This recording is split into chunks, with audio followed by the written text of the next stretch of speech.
ऐसी जातियों को एक वर्ग में अनुसूचित जाति वर्ग बनाने का काम किया गया था।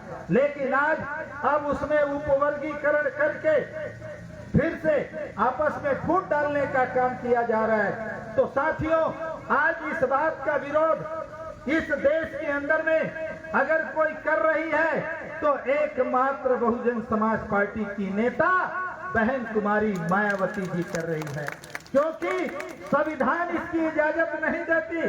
341 अनुच्छेद 341, 342 में जो प्रावधान रखा गया है उस प्रावधान के आधार पर ये वर्गीकरण नहीं किया जा सकता, इसमें क्रीमी लेयर नहीं लाया जा सकता।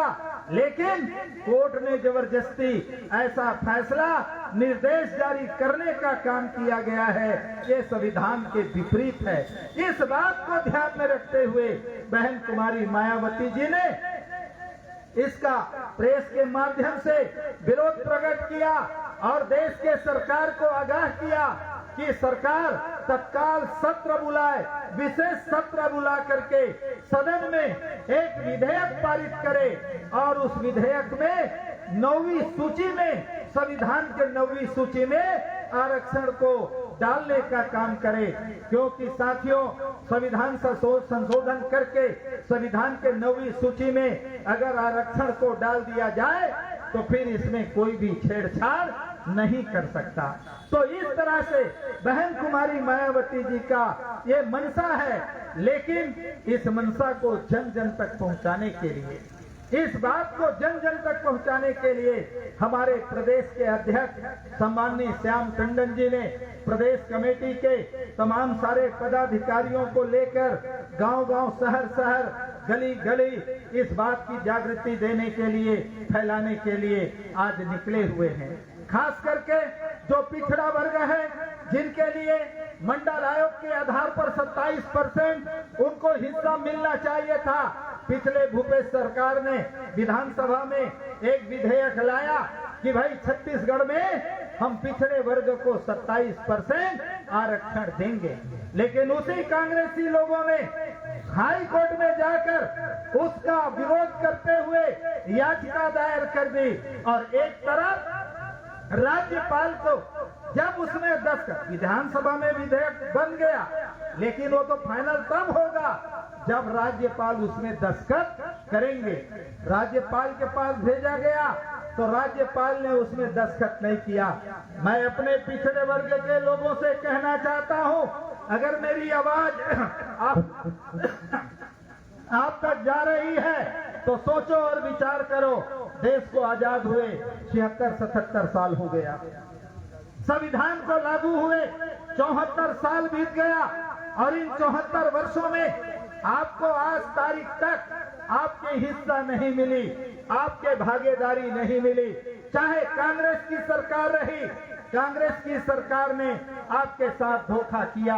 पंडित जवाहरलाल नेहरू से लेकर श्रीमती इंदिरा गांधी जी से लेकर राजीव गांधी तक, डॉक्टर मनमोहन सिंह तक, आप पता लगा लीजिए इस देश के अंदर में पिछड़े वर्गों के साथ किस तरह से कांग्रेस की हुकूमत ने धोखा देने का काम किया। अगर इस देश के अंदर में 1977 में जनता पार्टी आई और जनता पार्टी ने मंडल आयोग का गठन किया, लेकिन जब मंडल आयोग 1990 में लागू होने की बात हुई, बीपी सिंह जी ने जब इसको लागू करने का काम किया तो भारतीय जनता पार्टी के राष्ट्रीय नेता लाल कृष्ण आडवाणी ने एक कमंडल उठा लिया और गुजरात से एक आंदोलन का शुरुआत किया, जय जय श्री राम अयोध्या धाम कहते हुए। तो पिछड़े वर्गों के हक को लागू करने के बजाय उसको दबाने के लिए, दफनाने के लिए धार्मिक उन्माद पैदा करके पिछड़े वर्गों को, उनके अधिकारों को दबाने का काम किया गया। मेरे दोस्तों, हम धर्म के नाम पर, आस्था के नाम पर, भाग्य के नाम पर, भगवान के नाम पर चले जाते रहे, लेकिन अपने हक और अधिकार की बात को नहीं समझ पाए। और आज भी आपको मालूम होना चाहिए, पिछड़े वर्ग की जब मुख्यमंत्री इसी प्रदेश के अंदर में भूपेश बघेल बना तो बनने के बाद एक दिखावटी तरीके में विधेयक तो लाया, लेकिन 5 साल कार्यकाल कांग्रेस का गुजर गया, लेकिन मंडल आयोग छत्तीसगढ़ में लागू करने का काम नहीं कर पाया, क्योंकि ये घोड़ा तो है, दौड़ने वाले तो हैं, लेकिन इसकी लगाम किसी और के हाथ में है। चाहे आज जो मुख्यमंत्री है, क्या साय विष्णुदेव साय लगता आपको है आदिवासी समाज का बेटा है, घोड़ा हमारा है, लेकिन लगाम यहाँ तो मोदी और मनमोहन सिंह के, क्या बोलते हैं, मोहन भागवत के हाथ में है। जब वो लगाम खींचेंगे उसके हिसाब से दौड़ेंगे। यही नतीजा है। जगदलपुर में आदिवासी नक्सलवाद के नाम पर काटे जा रहे हैं, मारे जा रहे हैं, मां बहन बेटियों की इज्जत लूटी जा रही है, और आज वहां का लोहा जापान जा रहा है 8 आना किलो में, और आज से नहीं, पंडित जवाहरलाल नेहरू के जमाने से। जिस जगह की धरती में लोहा का भंडार है, आप जाके देखिए आदिवासियों की हालत। आज भी उनके पास पहनने को सही कपड़ा नहीं, रहने को सही मकान नहीं, खाने को सही अन्न नहीं, गांव में बिजली नहीं, पीने को पानी नहीं, स्कूल नहीं, स्वास्थ्य सही नहीं, गांव में आने जाने के लिए रास्ता नहीं, और आए दिन एक तरफ पुलिस की गोली से, दूसरी तरफ नक्सलियों की गोली से मारा कौन जा रहा है? आदिवासी। चाहे कोहड़ा गिरे तलवार में या तलवार गिरे कोहड़ा में, कटना तो कोहड़ा को ही है। आज आदिवासी इसी तरह से कट रहा है। मेरे दोस्तों, क्यों कट रहा है? दूसरी तरफ सरगुजा में भी यही हालत, आदिवासियों को हस्तों अरण्य के नाम पर उजाड़ा जा रहा है। अभी आप आदिवासियों की हम बात करते हैं, सतनामियों की क्या हाल है? हमारे सतनामी भाई सतनाम के नाम पर, गुरु घासीदास जी के जय स्तंभ के नाम पर बड़े भावुक होते हैं, आंदोलित होते हैं, वो अपने स्वाभिमान का प्रतीक समझते हैं।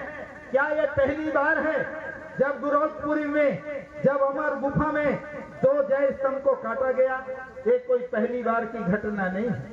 इसके पहले धर्मपुरा में भी हुआ, तब तो यहाँ सरकार रमन सिंह की थी। आज यहाँ पर सरकार, धर्मपुरा में जो हुआ कांग्रेस की सरकार थी, भूपेश की सरकार थी। आज जब बीजेपी की सरकार है तो फिर यहाँ पर 2 जय स्तंभ काटा गया। मैं आप लोगों को बताना चाहता हूँ, ऐ मेरे सत्तानी समाज के नौजवान दोस्तों, ऐ मेरे बुद्धिजीवी लोगों, धर्म के नाम पर अंधभक्ति में आपको भटकना नहीं चाहिए। मरने के बाद ना कोई स्वर्ग है ना कोई नरक है। इसी जीवन में आपको जो कुछ मिलना है वो इसी जीवन में आपको मिलना। आज धर्म के नाम पर, आस्था के नाम पर आपके आस्था का दुरुपयोग किया जाता है, बड़े पैमाने पर आपकी भावनाओं को भड़काया जाता है। अगर गिरौदपुरी का घटना घटा है तो मैं दावे के साथ कहता हूं, सरकार में दम है तो सीबीआई जांच करा कर देखे। ये सिर्फ 2 गुरु परिवार के, 2 गुरुओं की आपसी राजनीतिक लड़ाई है, क्योंकि एक गुरु कांग्रेस का नेता, एक गुरु कांग्रेस का नेता इस बार हार गया, चुनाव नहीं जीता। रुद्र कुमार जी चुनाव नहीं जीते। दूसरा जीत गया बीजेपी वाला, जो कल तक सतनाम कहते थे, आज वो जय जय श्री राम चिल्ला रहे हैं। तो आज खुशवंत दास जी वहां का विधायक बन गया, और झगड़ा किस बात का? गिरौदपुरी में अपनी वर्चस्व जमाने, गिरौदपुरी का अपना वर्चस्व कायम करने का। कहीं न कहीं इन दोनों के आपसी कांग्रेसी और बीजेपी विधायकों के वर्चस्व की लड़ाई का मामला, गिरौदपुरी का जय स्तंभ काटा गया, और उसकी भावनाओं को भड़काकर जब समाज स्वाभिमान की रक्षा के लिए, आत्मसम्मान के लिए बड़ौदा बाजार में जब इकट्ठा हुआ, तो दूसरी तरफ कांग्रेसी नेता घुस गए उसमें। आज आपको मालूम होगा, कांग्रेस का विधायक जेल के अंदर में है, बड़ौदा बाजार कांड में वहां पर जो विद्यार्थी परिषद के विद्यार्थी संगठन है कांग्रेस का, उसके नेता जेल के अंदर में है। मैं पूछना चाहता हूं, इन नेताओं का वहां क्या काम था? समाज के लोग अपनी आवाज उठाते रहते, अपनी लड़ाई लड़ते रहते। ऐ मेरे सत्तानी समाज के लोगों, कब तक आंखें बंद रखोगे? कब तक कान बंद रखोगे? कब तक अपने विवेक बंद रखोगे? जागो, सोचो, विचार करो। ये सिर्फ राजनीतिक एक लड़ाई है, इनका षड्यंत्र है और इस षड्यंत्र शिकार सतनामी समाज हो गया। मार खाए गंगू, मार खाए गुड़ खाए गंगू और मार खाए टुकना। गुड़ खा गए, राजनीति करने वाले राजनीति करके चले गए और मार कौन खा रहे? टुकना। सतनामी मरते दम तक मार खाए, इतनी बुरी तरह से मार खाए हैं कि आज वो जेल में भी है ना, और जेल से भी निकल के आएंगे तो मैं आपको कहता हूं उनका जीवन मरे जैसा होगा। जिंदा रह करके भी वो जी नहीं पाएगा। ऐसे इनके नस तोड़ दिया गया है। मेरे दोस्तों, बदनाम कौन हुआ? सतनामी समाज हुआ। आज भी आप जय भीम के नाम पर कुछ हमारे नौजवान आज बहक रहे हैं। बहक इसलिए रहे हैं क्योंकि इस देश के अंदर में पैरेलल में कोई न कोई आपके आंदोलन को मिटाने के लिए संगठन खड़ा किया जाता है और उसमें आपको बहकाया जाता है। एकमात्र बहुजन समाज पार्टी जय भीम वालों की पार्टी है। इसलिए आप लोगों को बहकना नहीं चाहिए, भटकना नहीं चाहिए।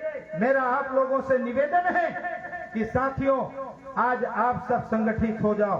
पिछले 45 वर्षों से ये दाऊराम रत्नाकर छत्तीसगढ़ के गांव-गांव, गली-गली घूम करके आप लोगों को बताने और समझाने का काम किया।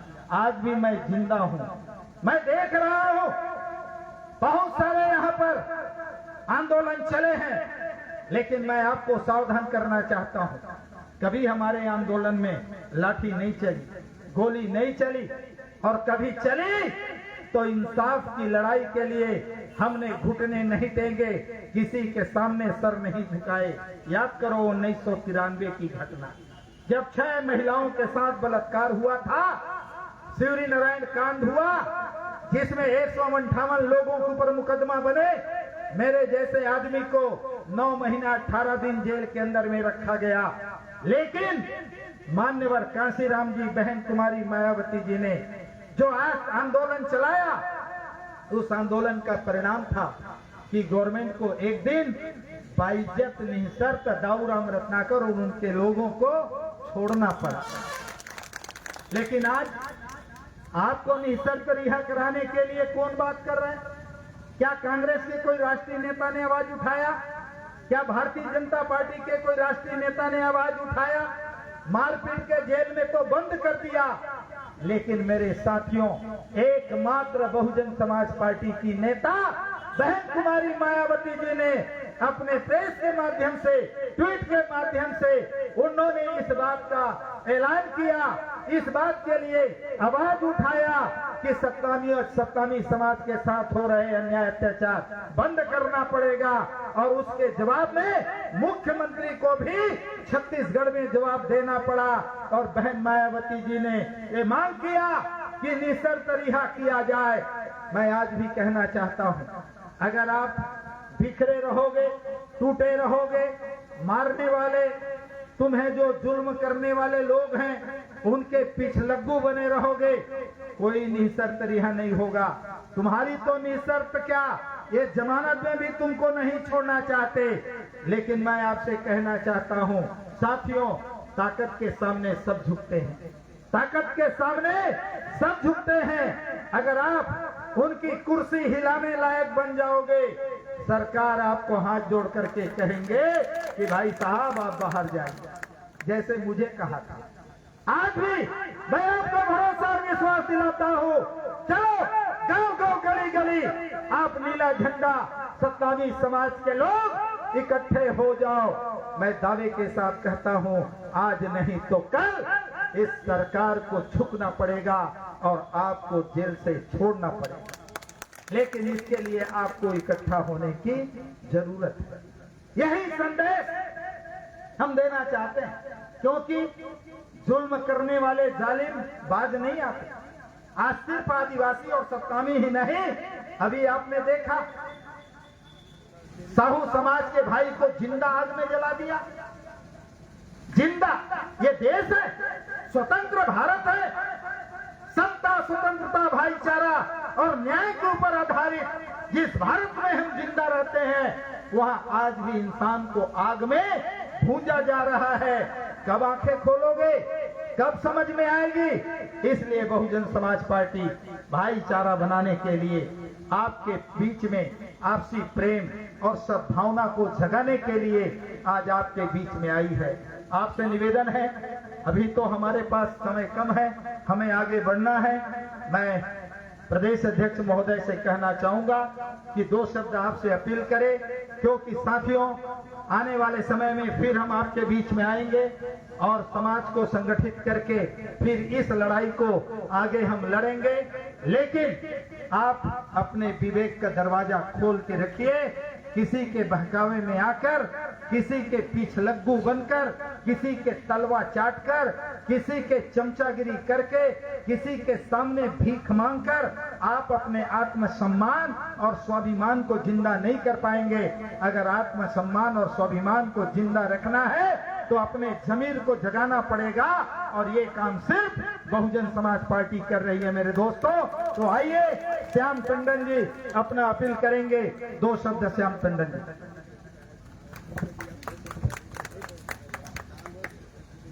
समय का सम्मान करते हुए मंचस्थ समस्त अतिथिगण,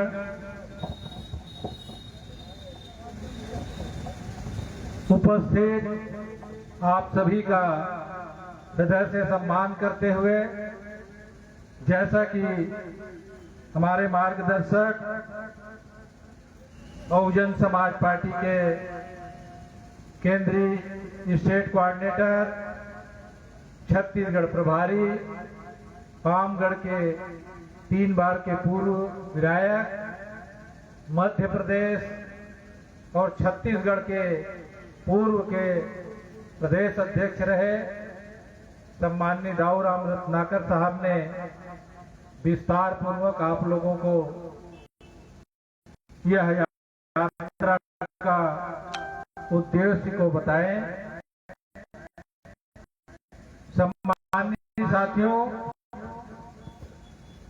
आज बहुजन समाज पार्टी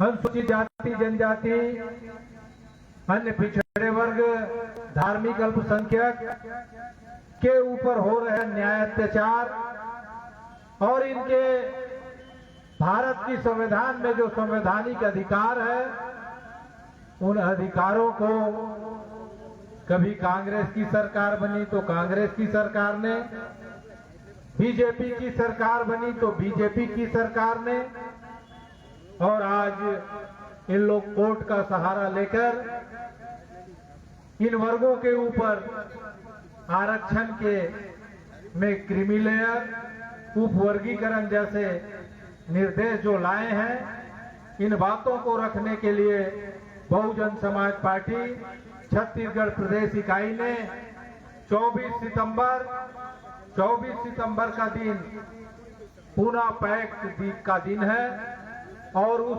24 सितंबर 1932 को परम पूज्य डॉक्टर बाबा साहब आम्बेडकर जी के द्वारा ऐसा नियम कानून, ऐसा अधिकार लंदन से लेकर वो आए थे, और उस अधिकार में आपके बच्चों को मालिक बनाने का अधिकार बाबा साहब आम्बेडकर जी लेकर आए थे।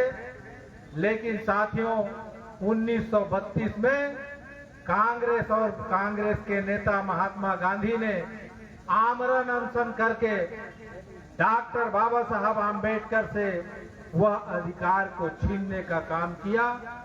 इसलिए 24 सितंबर को बहुजन समाज पार्टी धिक्कार दिवस के रूप में मनाती है। और उसी 24 सितंबर को यह आंदोलन छत्तीसगढ़ के ऐतिहासिक धरती शहीद वीर नारायण सिंह जी की जन्म स्थली सोना खान से चलकर परम पूज्य बाबा गुरु घासीदास जी की जन्म स्थली गिरौदपुरी को नमन करके पूरे छत्तीसगढ़ प्रदेश के तमाम जिलों में भ्रमण करते करते करते लगभग 3500 किलोमीटर का यह यात्रा है। और यह यात्रा पूरा करते आज 13वें दिन है जो आप लोगों के बीच में पहुंचे हुए हैं। यह यात्रा का समापन बहुजन समाज के मसीहा, बहुजन समाज के लोगों को जगाने वाले, वामसेफ DS4 बहुजन समाज पार्टी बनाने वाले बहुजन समाज पार्टी के संस्थापक मान्यवर साहब कांसीराम जी जो हमारे बीच में 9 अक्टूबर को 2006 को हम लोगों को छोड़ के चला गया। इसलिए 9 अक्टूबर के दिन महापरिनिर्वाण दिवस है। उस दिवस में बहुजन समाज के लोगों को जगाकर पूरे बहुजन समाज के लोग 9 अक्टूबर को छत्तीसगढ़ की राजधानी रायपुर के दीनदयाल उपाध्याय ऑडिटोरियम में विशाल संकल्प सभा के रूप में इस कार्यक्रम की समापन होगा। इसलिए मैं आप सभी से सादर निवेदन करता हूं कि आप लोग अधिक से अधिक जनसंख्या में आप लोग रायपुर पहुंचकर संकल्प लें, संकल्पित लें हो और आने वाले समय में इस बहुजन समाज के लोगों को जगाकर बहुजन समाज के लोगों के हक और हित की लड़ाई को बहुजन समाज पार्टी के नेता माननीय बहन कुमारी मायावती जी के हाथ को मजबूत करने का काम करेंगे। ऐसा मैं आप लोगों को से अपील करते हुए कि आप लोग 9 अक्टूबर को इस संकल्प सभा में ज्यादा से ज्यादा संख्या में पहुंचने का काम करेंगे। आज हमारा यह कारवा आप लोगों के शहर से जब गुजरे तो आप सभी ने हमारे इस कारवा का आतिशबाजी करके फूल माला पहनाकर आप लोगों ने हमारा हौसला अफजाई किए, हम लोगों को सम्मान दिए। इसलिए मैं आप सभी का हृदय से आभार बहुत बहुत धन्यवाद करते हुए अपनी बात को मैं यहीं विराम